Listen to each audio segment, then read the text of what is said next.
پاکستان اور امریکہ گزشتہ کچھ عرصے میں اگر ہم دیکھیں تو کافی زیادہ قریب آئے ہیں، اور وہ جو ایک دوری جو بن گئی تھی ان دونوں ممالک میں، وہ اب دوری جو ہے وہ ختم ہوتی جا رہی ہے، یہ دونوں ممالک اب قریب آتے جا رہے ہیں۔ یہ معاملہ کیا ہے اور پاکستان کس سے اس معاملے سے کس طرح فائدہ حاصل کر سکتا ہے؟ اس پوری صورتحال کا کریڈٹ کس کو جاتا ہے اور اس میں رسکس کیا کیا ہیں موجود ہیں؟ اس پوری صورتحال پر ہم بات کریں گے۔ آغا محمد صالح صاحب ہمارے ساتھ موجود ہیں، جو کہ سینئر انالسٹ ہیں، امریکہ سے ہمیں جوائن کر رہے ہیں۔ السلام علیکم آغا صاحب۔ جی وعلیکم السلام۔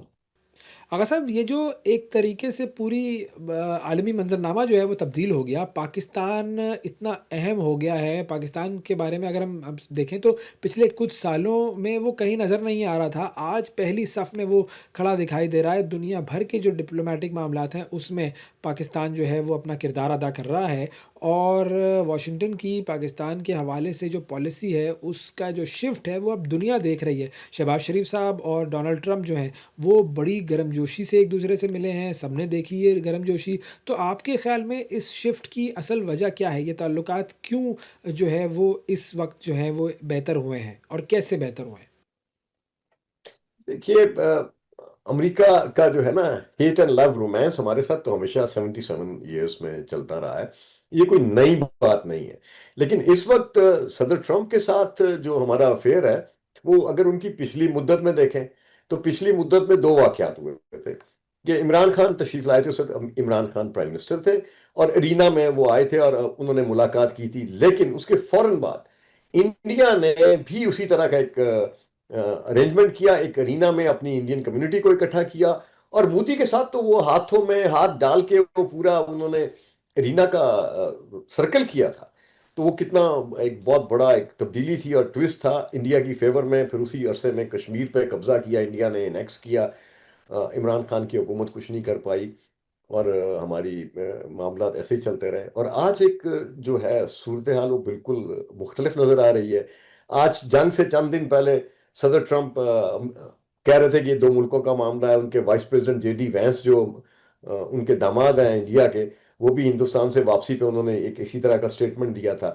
اور آپ یہ دیکھیں کہ یہ مفادات کی دنیا ہے، اور اس مفادات میں امریکہ فرسٹ، اور امریکہ فرسٹ، امریکہ کے جہاں مفادات ہوں گے صدر ٹرمپ وہاں آپ کو کھڑے نظر آئیں گے۔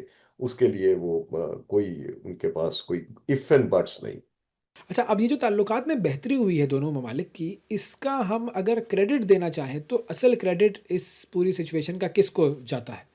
میں دیکھیں اگر کریڈٹ دینا چاہیں تو اس میں سمجھتا ہوں کہ جنرل عاصم منیر کا کریڈٹ ہے کہ انہوں نے وہ اس آئس کو بریک کیا، اور ان سے وہ جو پہلی غیر روایتی ان ایکسپیکٹنگ ملاقات ہے وہ کی انہوں نے۔ کریڈٹ تو بہرحال ان کا ہے۔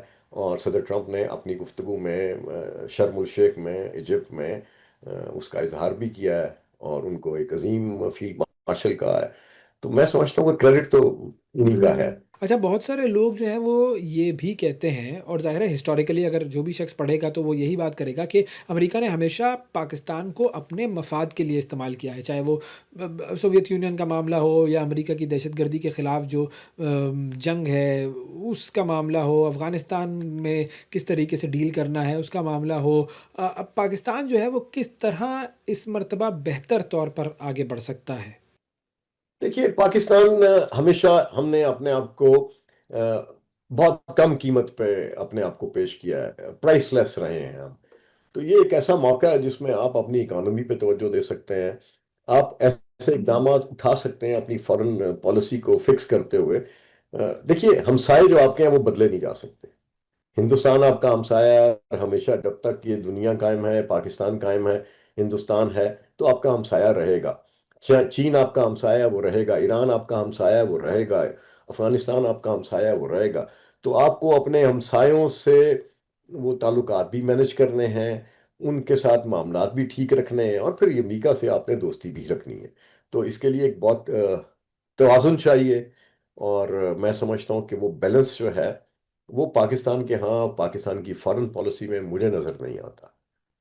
اچھا، کئی مبصرین جو ہیں وہ اسے یوں بھی دیکھتے ہیں کہ بھارت کو لگام ڈالنے کے لیے ٹرمپ نے پاکستان کو اہمیت دینا شروع کی ہے، اور ایسا ہو سکتا ہے عنقریب کہ بھارت جو ہے وہ امریکہ سے دوبارہ اس کے تعلقات بہتر ہو جائے، وہ محبوبہ جو ہے وہ مان جائے اور امریکہ اور بھارت کے یارانے ہو جائیں، تو پھر جو ہے وہ امریکہ اور بھارت کے قریب آنے کے بعد پاکستان پھر کہاں کھڑا ہوگا؟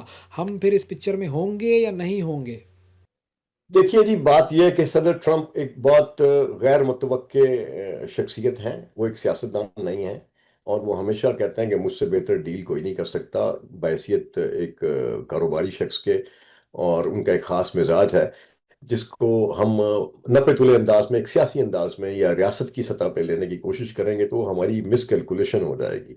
If you have to win the president, تو یہ پریزیڈنٹ جب تک پریزیڈنٹ ہیں، وائٹ ہاؤس ہے، اسٹیٹ ایڈمنسٹریشن ہے، یہاں اگر ان کے اندر بھی ان کی مخالفت ہوگی کسی ایشو پہ، تو وہ اس پہ اگر ان کے دل میں یہ بات ٹھان لیں تو وہ اس پہ سٹینڈ لیتے ہیں. تو وہ دوستی بھی نبھاتے ہیں اور اپنی دشمنی میں بھی اس حد پہ جاتے ہیں. مودی سے ناراضگی کی وجہ جو میری سمجھ میں آئی ہے کہ جب وہ اپنا واپس آئے تھے کانفرنس سے، یورپ سے، وہ برکس کی میرا خیال ہے میٹنگ تھی نیٹو کی، جس میں وہ کر رہے تھے یوکرین کے مسئلے کو حل. تو وہاں سے وہ ایک دن جلدی واپس آ گئے تھے. تو یہاں جلدی واپس آنے کے بعد انہوں نے فیلڈ مارشل سے ملاقات کی، اور اسی ملاقات کے بیچ میں انہوں نے مودی کو میسج دیا کہ آپ جا رہے ہیں واپسی پہ تو مجھ سے ملیں. مودی نے ان سے ملنا گوارا نہیں کیا، یا ان کا وہ تھا. تو وہ صدر ٹرمپ نے اس بات کو شدت سے محسوس کیا ہے کہ کل تک یہ شخص جو ہے میرے ہاتھ تھامنے کے لیے میرے آگے پیچھے گھومتا تھا، اور آج اگر میں اس کو واشنگٹن میں خود دعوت دے رہا ہوں تو یہ شخص بہانہ بنا کے چلا گیا. اور ہندوستان میں انہوں نے جا کے مودی صاحب نے کہا کہ میں نے ان کو انکار کیا کہ میں نے درگا ماتا کی یا فلاں پوجا پہ جانا تھا، اور میں اس لیے میں تو ہندوستان آ گیا، ہم دیکھیں گے. اور انہوں نے صدر ٹرمپ کو بیسیکلی نو لفٹ کا جو میسج دیا، وہ آج مودی کیا پورا ہندوستان نو لفٹ پہ کھڑا ہے. اور بلکہ ان کے H1B1 ویزاز جو ہیں وہ بھی انہوں نے معطل کر دی، اس کے اوپر ایک بہت بڑی فیس عائد کر دی، ٹیرف عائد کر دیا. پریشر ہے، رشیا سے تیل لینے کی، تجارت کرنے پہ پابندی لگائی جا رہی ہے. تو انڈیا ایک مشکل میں ہے، لیکن کب ہندوستان ان کے قدموں میں جھک جائے، کیونکہ دیکھیے ان سے بہتر خوشامد کوئی نہیں کر سکتا.